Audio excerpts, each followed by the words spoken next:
1262 سے لے کر کے 1290 تک خاقان اعظم قبلائی رہا.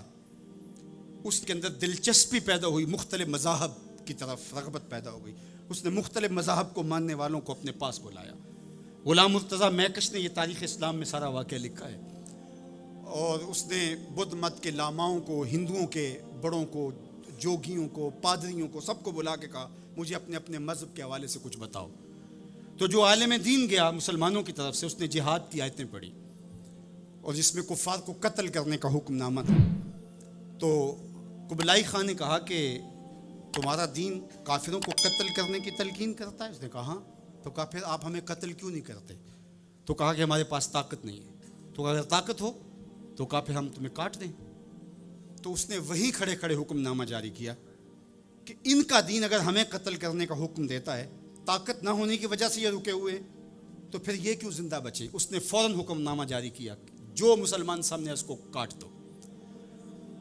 مسلمان گاجر مولی کی طرح کٹنے لگے. یہ کلمہ حق کہہ کے آیا تھا. اس دور کے صوفی بزرگ اور عالم شیخ جلال الدین علیہ رحمہ، پتہ چلا کہ یہ ایک عالم کی لغزش سے سب کچھ ہوا ہے. عالم کا پھسلنا عالم کا پھسلنا ہے. تو گئے جا کے بادشاہ کو کہا کہ بادشاہ کیا ماجرا ہوا؟ کہا تمہارا دین ہمیں قتل کرنے کا کہتا ہے اور ہمارے پاس طاقت ہے، پھر ہم آپ کو کیوں چھوڑیں؟ تو کہا صاحب وہ دین کی تعبیر کو سمجھتے نہیں تھے جنہوں نے آپ کو بتایا. حالت جنگ کے یہ احکام ہیں.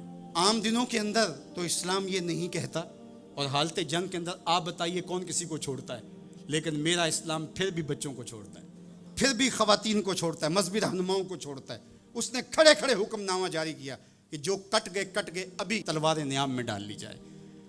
تو صاحب جب تک عدل نہیں ہوگا، جب تک آپ یک سیر علم را دامن عقل باید، ایک سیر علم کے لیے 10 من عقل چاہیے. اگر آپ ترازو کے دونوں پلڑے برابر نہیں رکھ سکتے تو تمہیں تولنے کے لیے بٹھایا کس نے؟ میرا رب کہتا ہے وَكَذَلِكَ جَعَلْنَاكُمْ أُمَّةً وَسَطًا، ہم نے تمہیں امت وسط بنایا. ترازو کے دونوں پلڑوں کو برابر رکھنا، دونوں پلڑوں کو جھکنے نہ دینا.